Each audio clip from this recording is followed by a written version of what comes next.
The TVWAN News is proudly brought to you by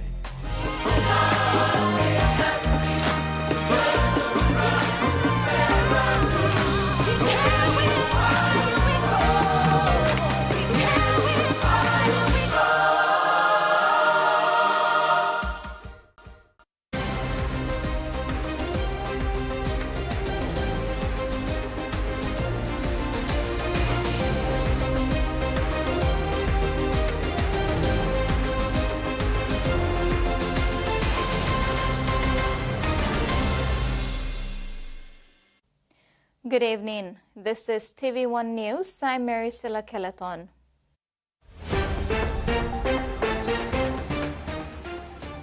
In this edition, TB remains leading cause of death in hospitals, authority makes headway in resettling Manam Islanders, and PNG to face Australia in women rugby friendly.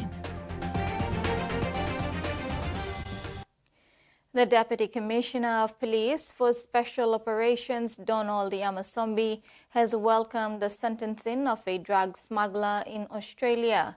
Yamasombi says he is satisfied with the outcome of the Australian Supreme Court ruling on Wednesday, June 11, which sentenced 54-year-old pilot Bernard Hamilton Alexander to 11 years in prison for smuggling 56 kilograms of methamphetamine from Papua New Guinea to Australia in March of 2023.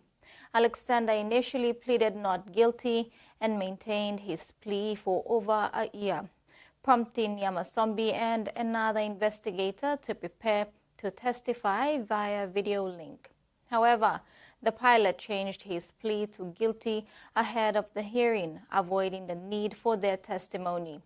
Yamasombi thanked all officers involved in the investigation across Lae, Port Moresby, and other regions and acknowledged the critical support from the Australian Federal Police in securing the conviction. 2 Asians and 6 PNG nationals were also arrested in connection to the case. Tuberculosis, or TB, is rated as the top killer in Papua New Guinea, though it is totally curable and preventable. It remains the leading cause of death in hospital admission in the country, the leading killer of people with HIV, and a major cause of death related to undiagnosed and late diagnosed TB, antimicrobial resistance. The Minister for Health and member for Pomio, Elias Kapavore, this week called on the National Department of Health and provincial health authorities to immediately act to eliminate TB in the country. Kapavore said he was alarmed when seeing the statistics of TB rates in Papua New Guinea, which were presented during the TB summit this week at the Hilton Hotel in Port Moresby. In 2024, there were 46,000 patients and families who suffered from TB. This means that 126 people get TB every single day in Papua New Guinea. It showed that every day there are 9 to 14 people dying of TB in Papua New Guinea, regardless of age. In 2024, it was estimated that 3,400 people died from TB, but only 1,200 were reported, including 19 people with HIV.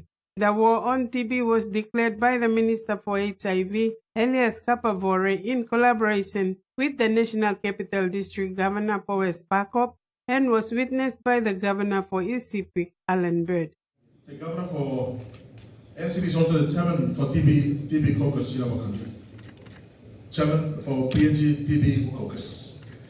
I don't take this particular responsibility and the opportunity to now declare the PNG TB Summit 2025 focused towards ending TB in our country. We must eliminate TB in PNG and strengthening collaboration and innovation.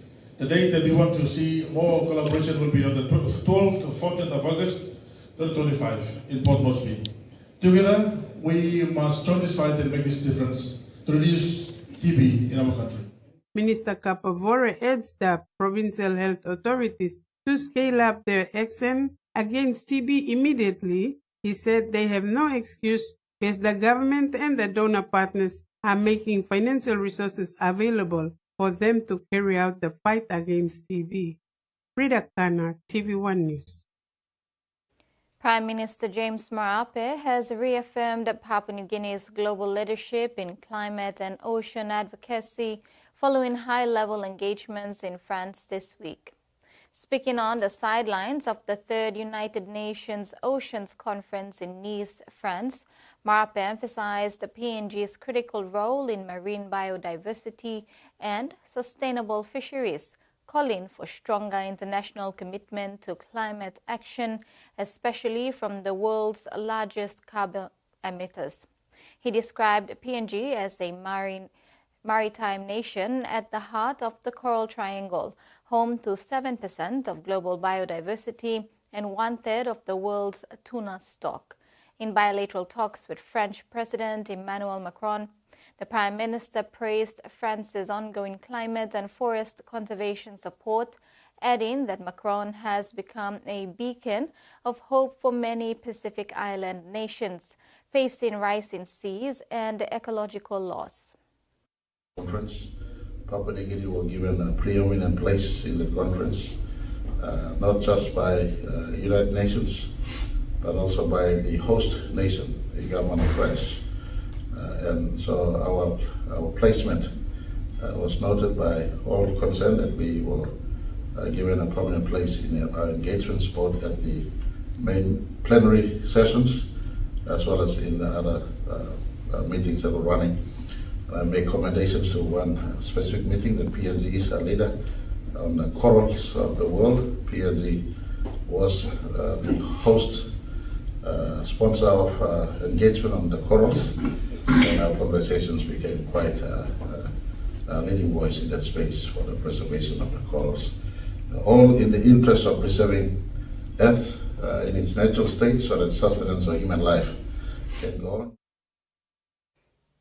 From the 6th to 15th of June, representatives of the autonomous Bougainville government and the PNG government met at the historical significant Burnham military camp in Christchurch, New Zealand for joint consultations convened by independent moderator Sir Jerry Mataparai. The aim of the consultation was to build agreement on a political pathway to implement the outcome of the 2019 Bougainville referendum.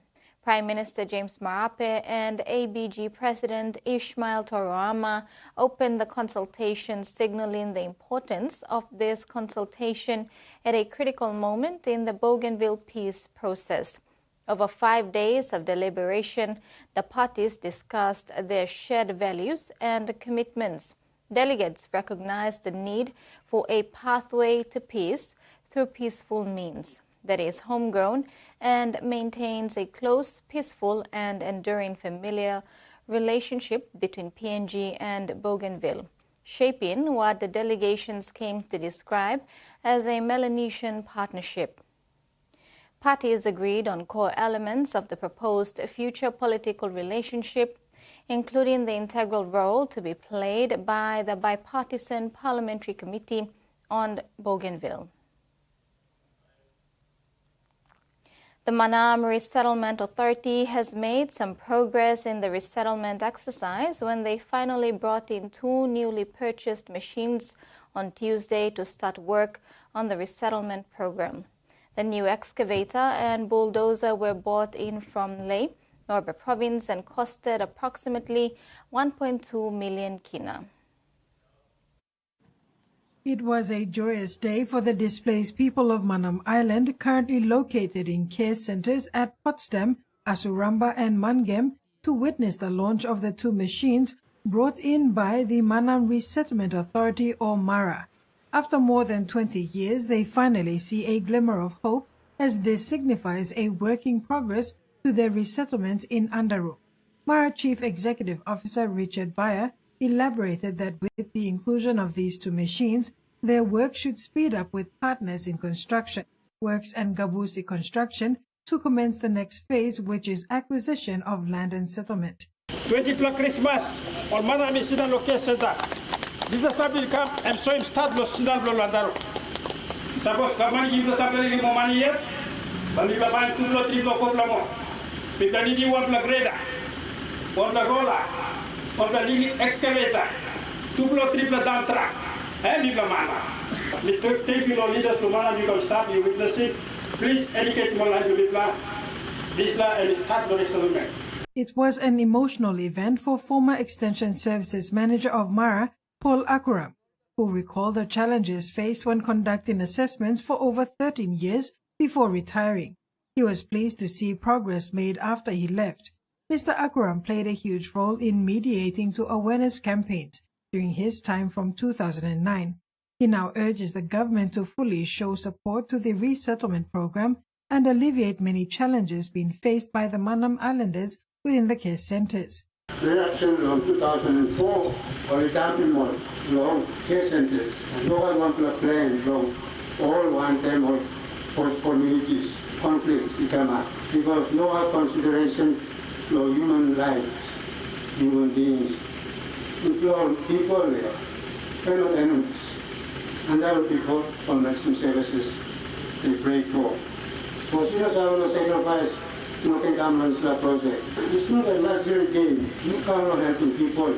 While no provincial or district government official was present to witness this small but significant event, former Medang Governor Jim Cass was invited to witness the event as this program was his brainchild. Cass was not impressed by the lack of his predecessors to date and urged the provincial and district government to take ownership, even though it is a national government issue. He further thanked the host communities of Bogia who have catered for the internally displaced people of Manam, even with no proper arrangements when hurled with the resettlement circumstances.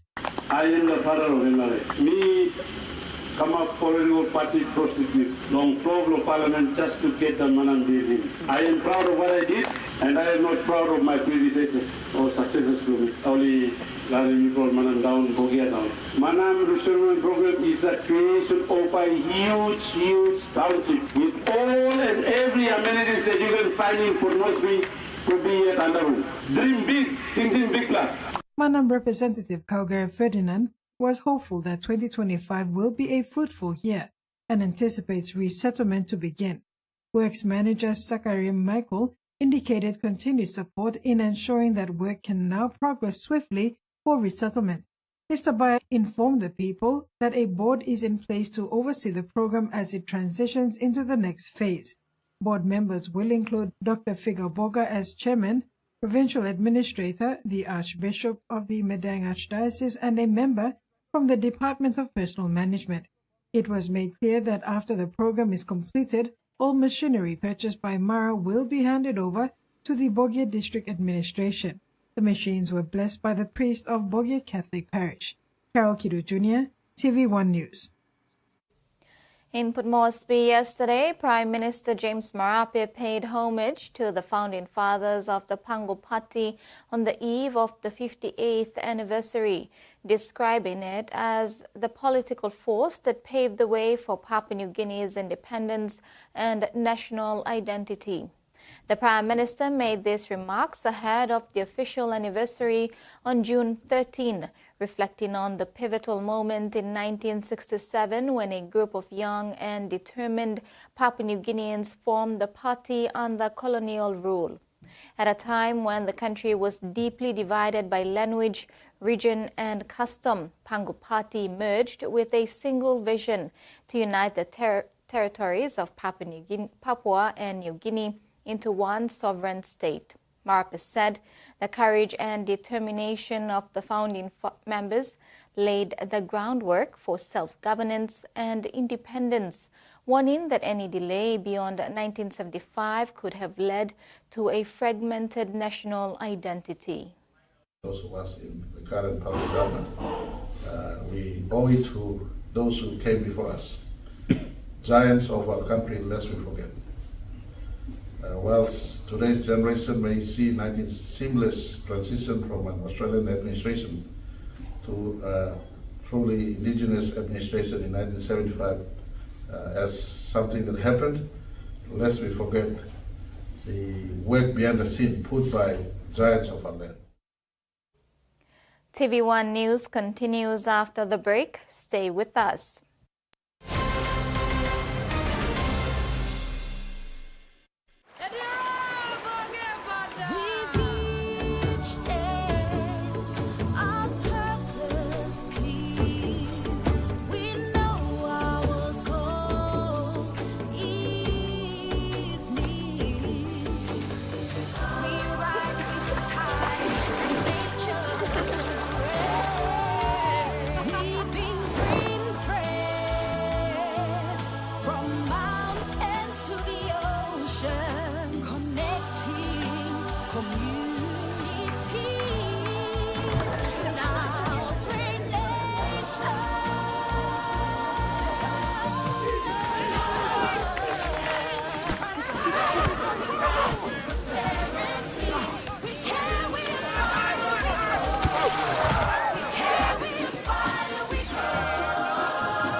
champion is measured by their courage, their determination, and their passion to never give up and to always keep trying. With a delicious Milo in milk taste and added nutrients, Milo in milk is a great way to fuel our little champions with nourishing energy every day. Because true champions give it their all. Milo, PNG and Mia. Find PNG made. The Toyota JD Hi-Ace bus comes in 14 and 15-seater high-roof luxury model powered by 2.8 liters JD engine for optimal performance output, fuel efficiency and quietness, designed with improved safety features and easy maneuverability for tire steering angle. The Hi-Ace lift suspension and annular frame structure is opted for smooth ride, comfort and safety. Experience the ride on the Hi-Ace bus and experience the Hi-Ace pride, the bus that exceeds all expectation. A quick favorite meal for the day does feel good. Snacks noodles is my choice for a simple meal. It is easy to prepare and fast to cook. And with a touch of flour and ingredients, quality noodles that can be cooked and enjoyed in many different ways. You see, my whole family loves it. It's made here in PNG and comes in different pack sizes. Snacks noodles, tastier by you like you more. PNG's favorite soft drink now in bottles. Goldsport brings you fresh, bold flavors in brand new 500ml bottles.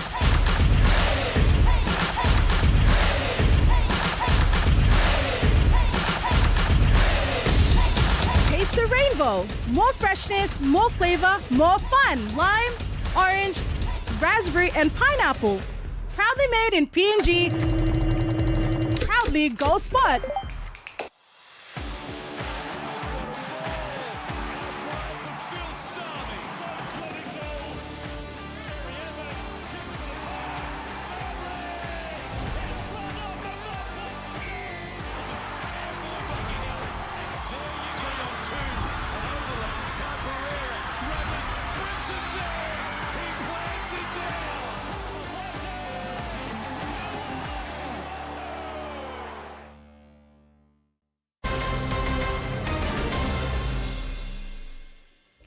Welcome back. Madang province will soon have its own mobile police barracks. This follows the signing of a memorandum of understanding between the Evangelical Lutheran Church of Papua New Guinea and the Madang provincial government.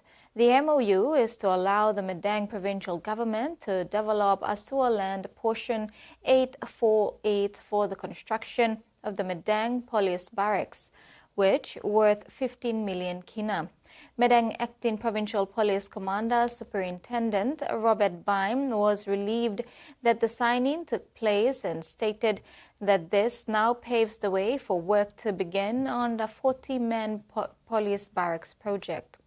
Baim said this project is funded by the Department of National Planning and Monitoring and should have commenced last year, but due to administrative issues and political tussles, it was delayed to this year. Papua New Guinea is highly susceptible to a range of natural disasters due to its unique geographic and climatic conditions. These natural disasters pose significant risk to the country's population and infrastructure. Today, key partners to the national government and donor partner Japan for the Early Warning Scale-Up initiative in the country held discussions on strengthening disaster preparedness across the country. Papua New Guinea is increasingly affected by natural hazards and climate-driven disasters such as landslides, floods, and droughts that threaten lives and livelihoods, particularly in remote areas with limited access to timely warnings.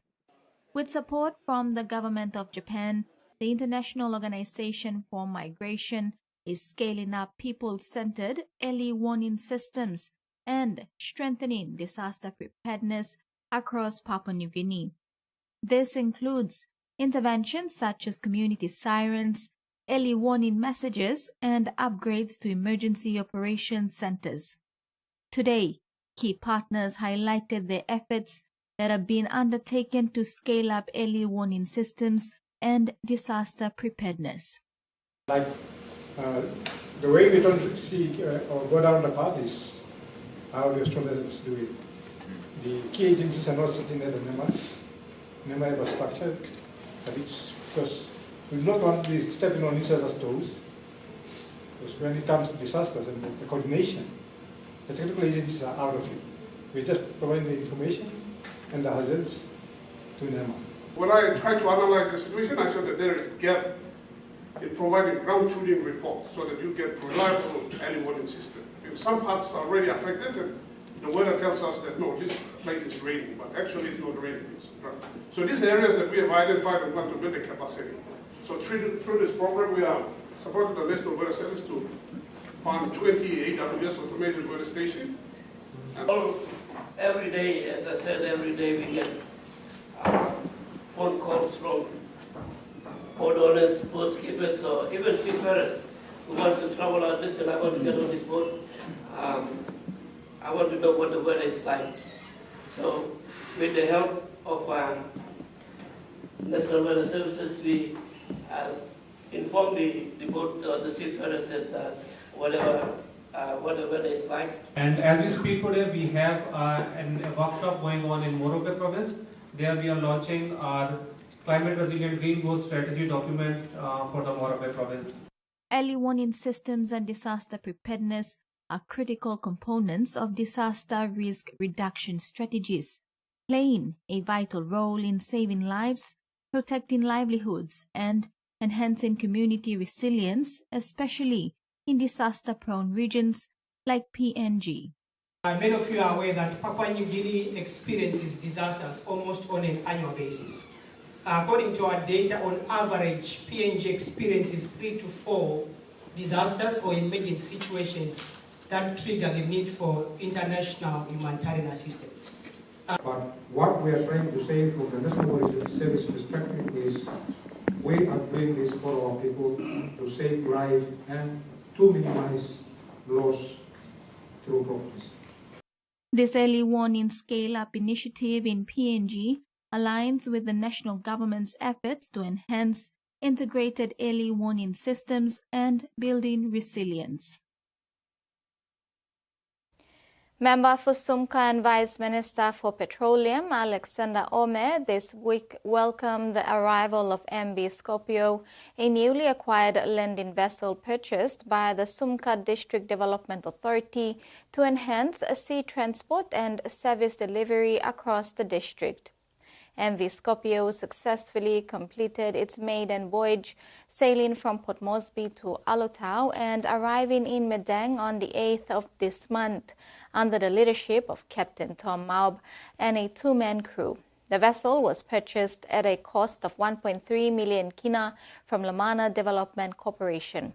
MV Scorpio is capable of carrying both cargo and passengers and will be vital in transporting medical supplies, school materials, building resources, and economic goods to remote coastal and island communities within the Sumkar district services to reach every corner of the district and ensure that no community is left behind.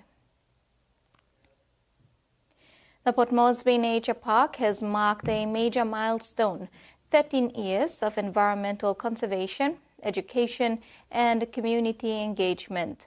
The celebration brought together staff, sponsors, and supporters in a fun-filled day that recognized the park's journey and commitment to preserving Papua New Guinea's rich biodiversity.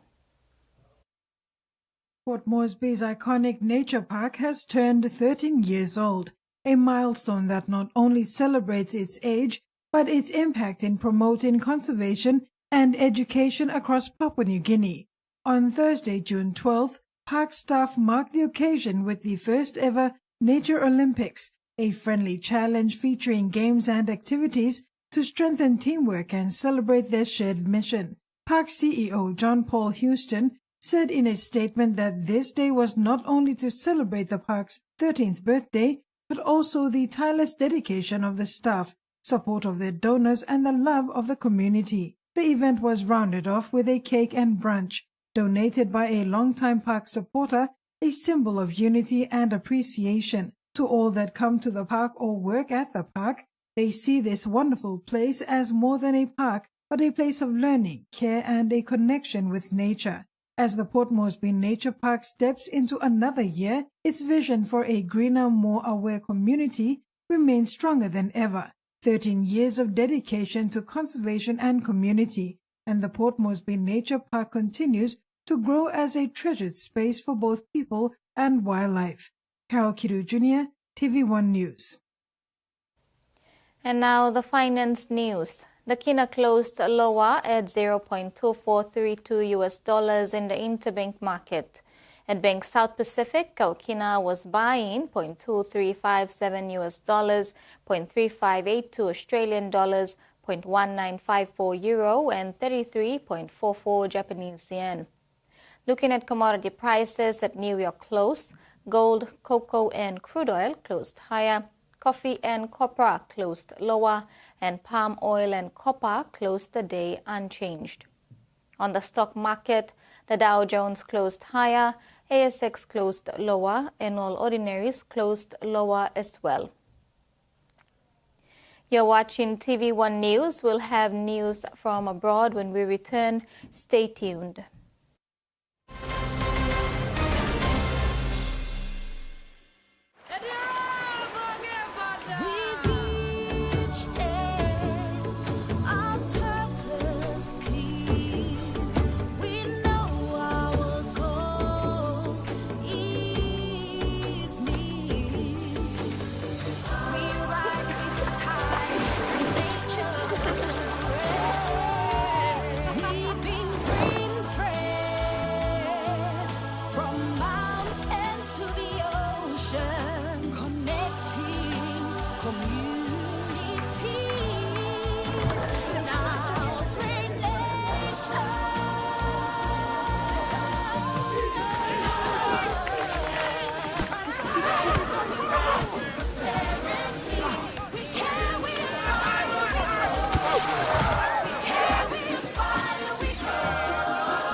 From the rich soils of the highlands, the finest coffee has been grown by generations of Papua New Guineans, expertly blended and roasted with over 80 years of experience, making the finest cup of Nescafe New Guinea blend, PNG's own coffee.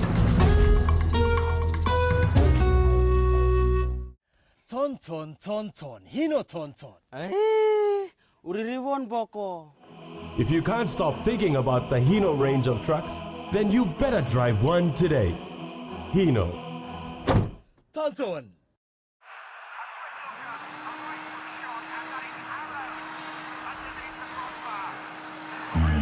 Rohan, really messing with your game.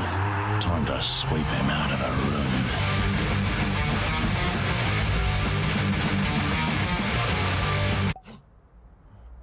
Or maybe not. Ding bang ding, ding ding bang, bam bam bang, ding bang ding, bam bam. For Simon, life is simple. Dreams seem distant, yet hope remains.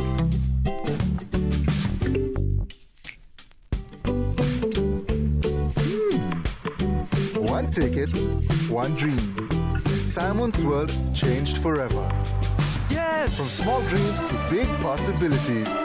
Wanted jackpot is here for everyone. Win big every day. Let's go, let's roll, boys, let's roll! I got him! Harpoon Hunters starts Wednesday 7:30 on Discovery.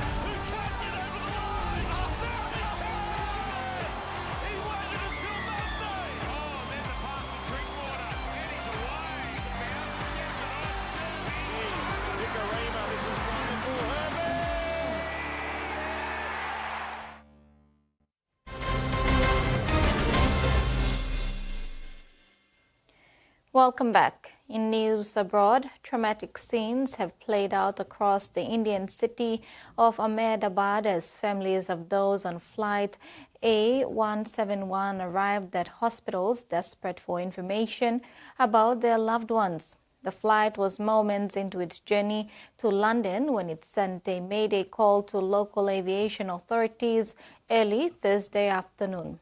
After climbing to an altitude of 190 meters, it soon crashed into a residential area. Among those on board were young families, tourists, and a former politician. Air India said the passengers included 169 Indians, 53 British nationals, 7 Portuguese, and a Canadian. One passenger, who was seated near an emergency exit, managed to jump out and survived the disaster.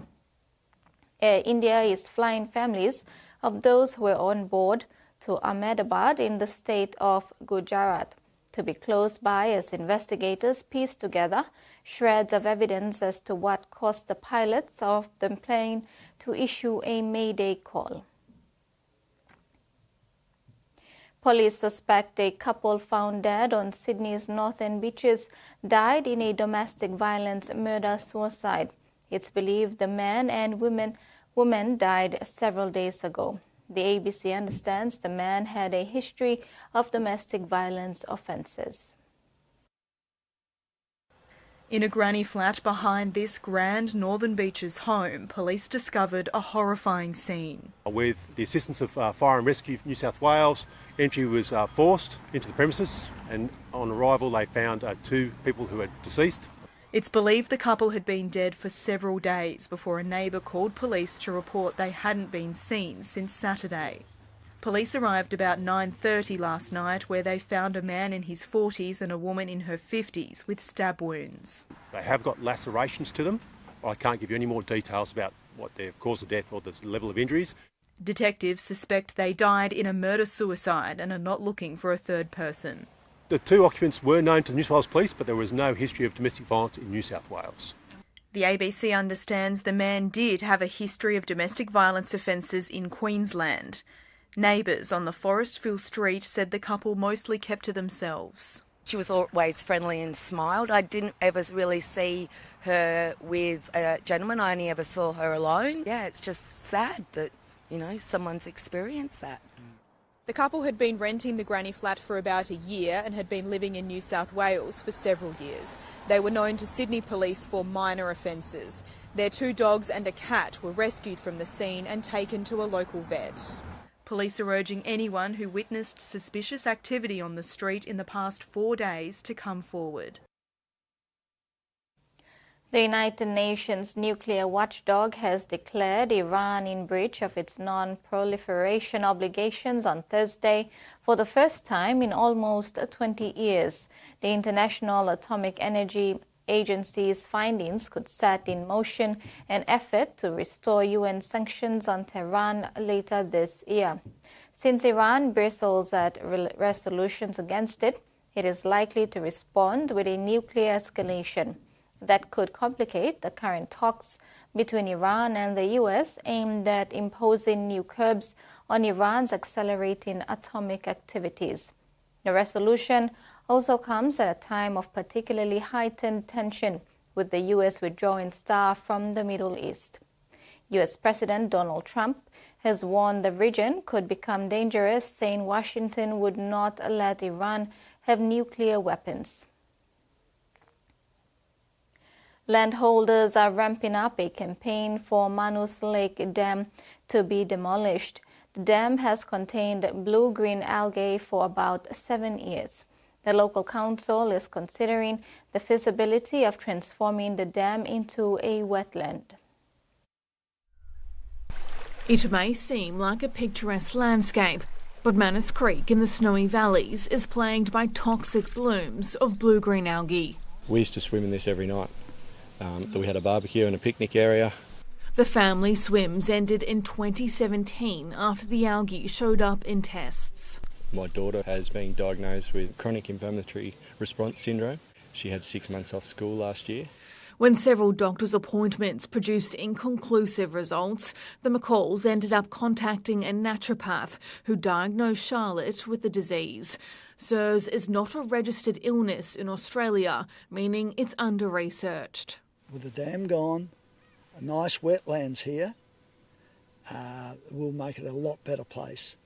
Landowners say Manus Lake Dam upstream of the creek is the cause of the algae and want it turned into a wetland to improve flows.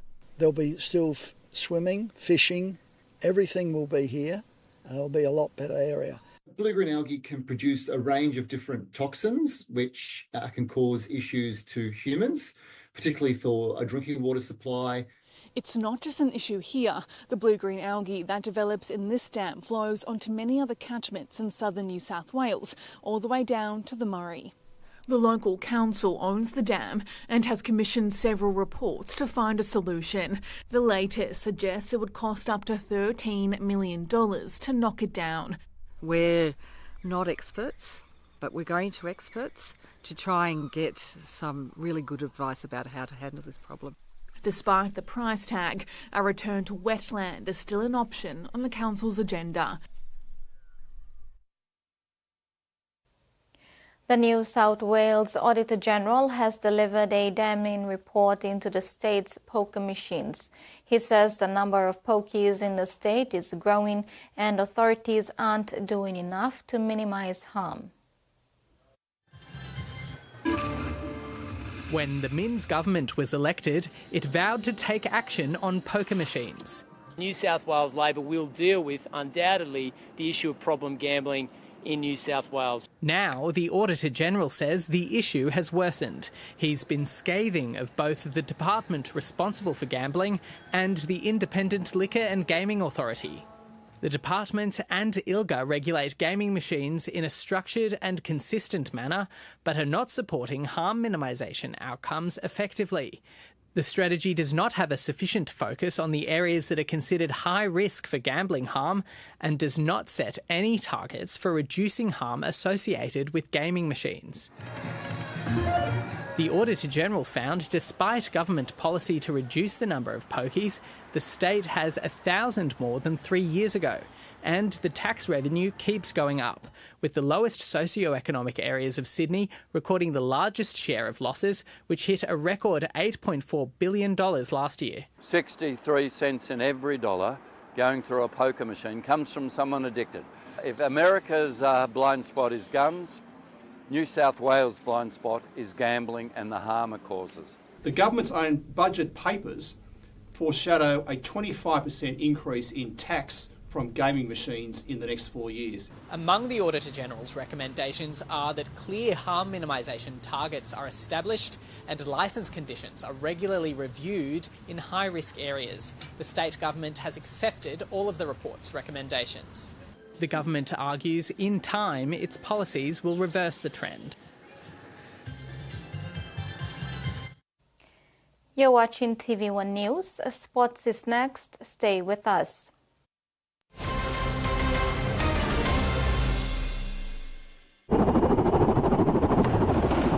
Rugby League is a powerful force that unites Papua New Guinea and develops our youth.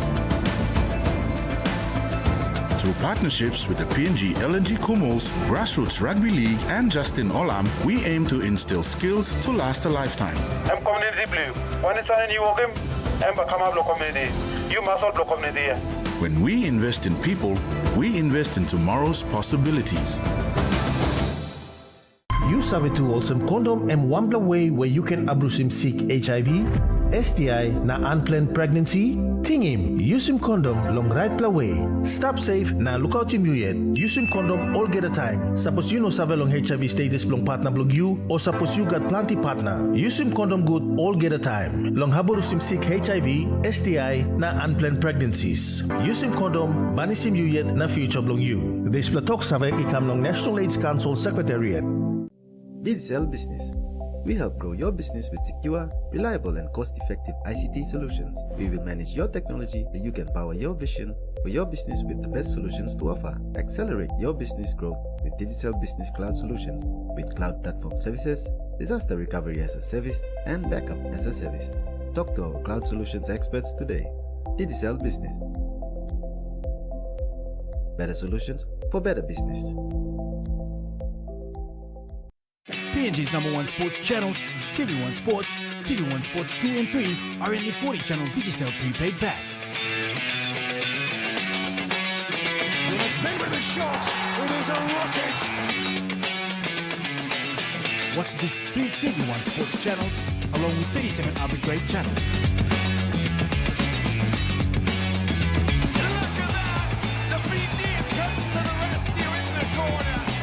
Going to score a fantastic try. What a brilliant piece of thinking. Get these 3 favorite TV1 Sports channels with your exclusive access to all the sports season live.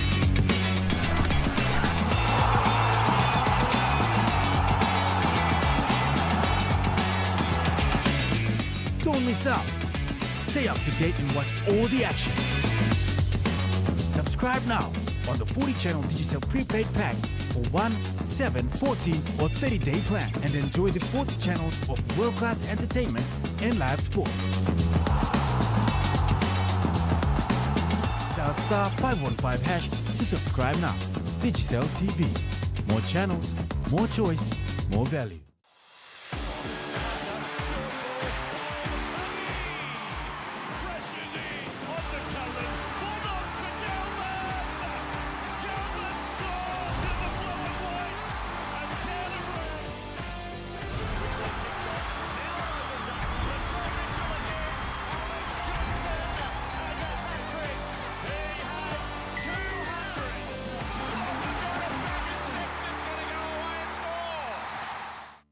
As one storm stops, another starts.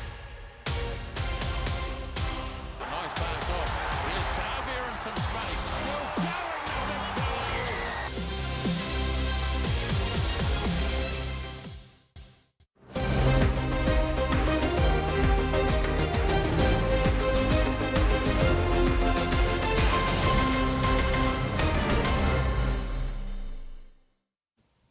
Welcome back. The Mosby South Dolphins emerged victorious over the Leimorbe Pride in a thrilling final, clinching the championship title with a score of 12-10. The big showdown took place on Thursday, June 12 at the Sir Hubert Murray Stadium. The triumph not only secured the prestigious trophy for the Dolphins, but also substantial cash prize of 200,000 kina, considered the largest prize awarded in any off-season rugby league competition in the country. Despite the Pride's efforts to mount a comeback, including a late attempt to score a try, the referee ruled it out, confirming the Dolphins' lead. As a result, the Pride settled for the second place and the accompanying cash prize of 60,000 kina. Talai Spartans and Mono Mutrus brothers had to play for the third cash prize of 40,000 kina, won by Spartans. From a total of more than 80 teams that took part in November last year, it all came down to the final 4 teams to battle out for a piece of the 300,000 kina cash prize. Round 10 of the 2025 Digicel ExxonMobil Cup season is set to bring another wave of excitement for the 12 franchise teams this weekend, with only 8 rounds remaining before the finals. The competition has seen a series of surprising upsets and closely fought matches, raising the intensity as teams vie for supremacy. Come out to Mark Torrey, who goes to the skies. Oh, ball being taken. It's still play on here. He's got players on the inside and outside. Looks like they're going to score here. What a start from the PRK. Mendy Muruks. The top 6 team currently leading the standings are Muruks on 15 points, Tigers on 13, Vipers on 13, Wigman on 10, Lahanis on 10, and Gurias on 10. With the points ladder still congested from the middle up, the race for the finals is still wide open. The action kicks off on Saturday with 4 exciting matches scheduled in Port Moresby, Kimbe and Minns. The Croton Hello Wigman will face the rapidly improving Giant Killers PRK Galfiso at the Santos National Football Stadium. Following a disappointing 8-14 loss to a young Vipers team last week, the Wigmen will look to regain their footing and hold the momentum of the young ESO side, who have found their rhythm and are playing some impressive football. At the Peter Humphreys Oval, the West Indian Provincial Government Kimber Cutters take on Bintagor Gorokalhanis, which local fans expected to rally behind their team, Cutters, to cause an upset. A doubleheader is set to unfold in Means, where the reigning premiers Wamnga Mount Hagen Eagles will battle the Eastern Britain Gurias, while Osilo Wagi Tumbe will go head-to-head with NPL Engamioks at the Jonah Ambani Oval. The Eagles-Gurias matchup is particularly highly anticipated, especially after the underperforming Eagles managed to upset the competition leaders Muruks last week with an 18-12 victory. The Gurias, however, will face their own challenges, particularly given their struggles in away games.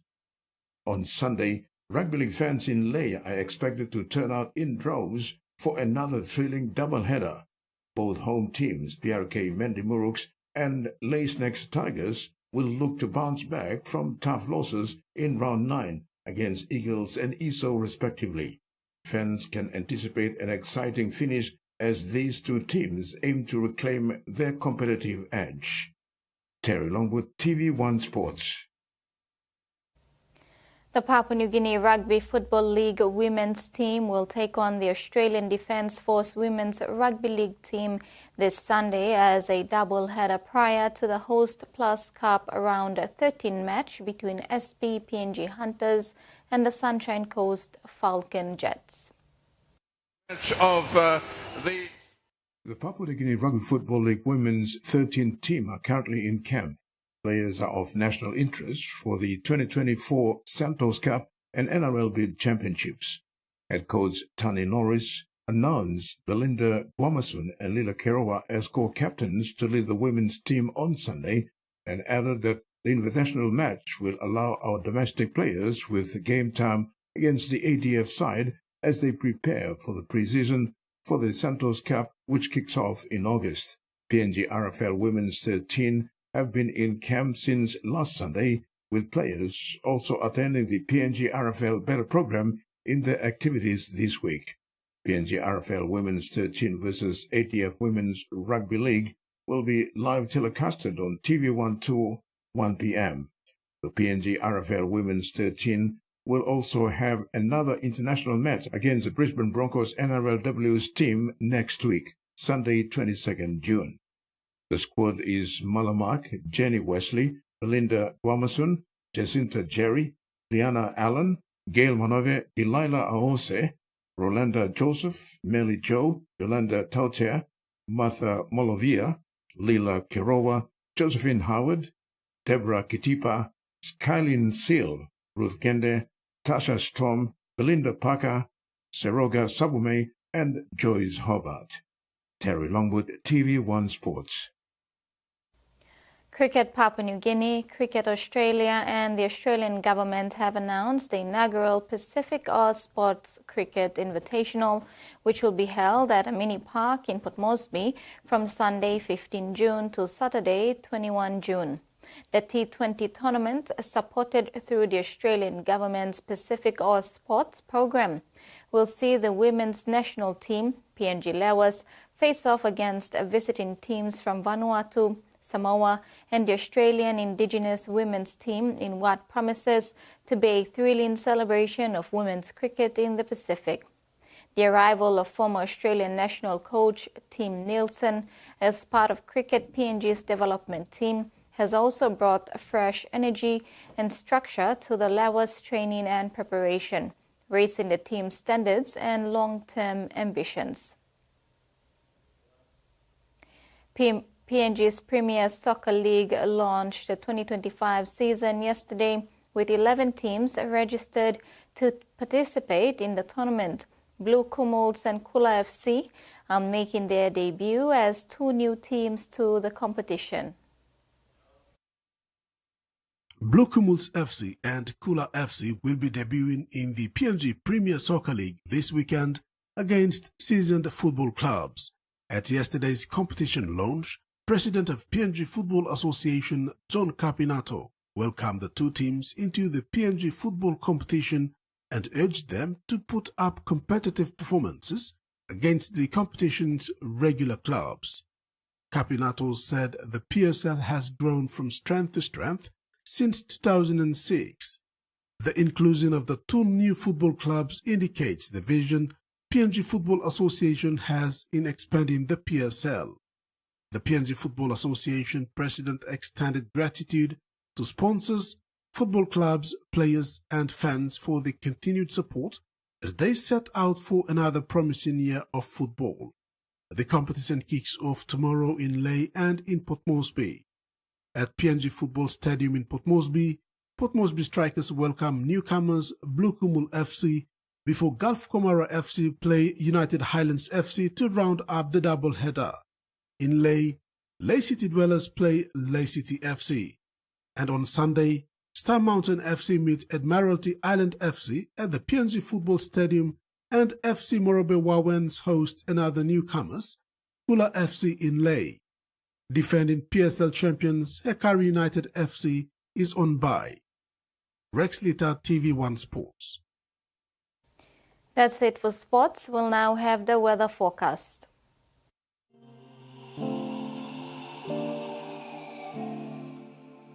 Southern Port Moresby becoming cloudy with chances of few afternoon showers and possible inland thunderstorm.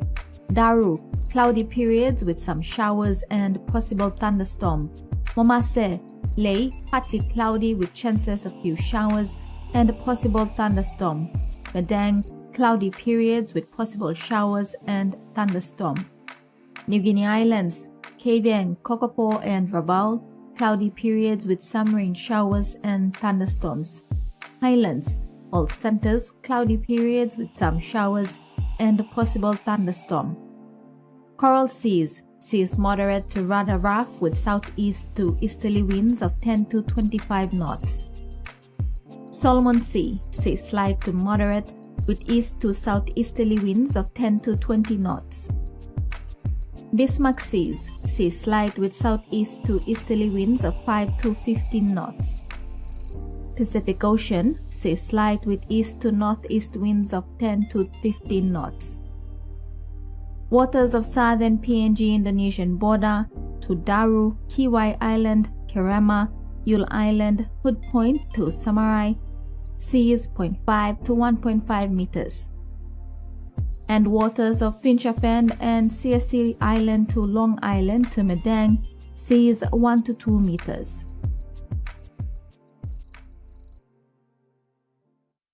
And that ends the news tonight. Tomorrow's bulletin will be at 9:30 p.m. on TV1 due to the live broadcast of the NRL games. News will, however, be live streamed on TV1 online. Have a safe weekend. Bye for now.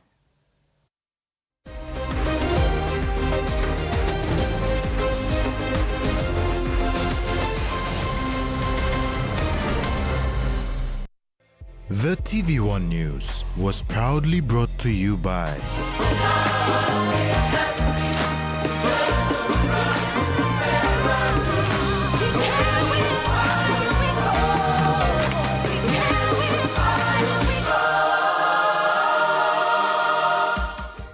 The PNG LNG project has now generated more than 30 billion kina for Papua New Guinea since production commenced. Nearly half of this amount has been paid as tax. Equity distributions are paid to KPHL and MRDC based on the interest they hold.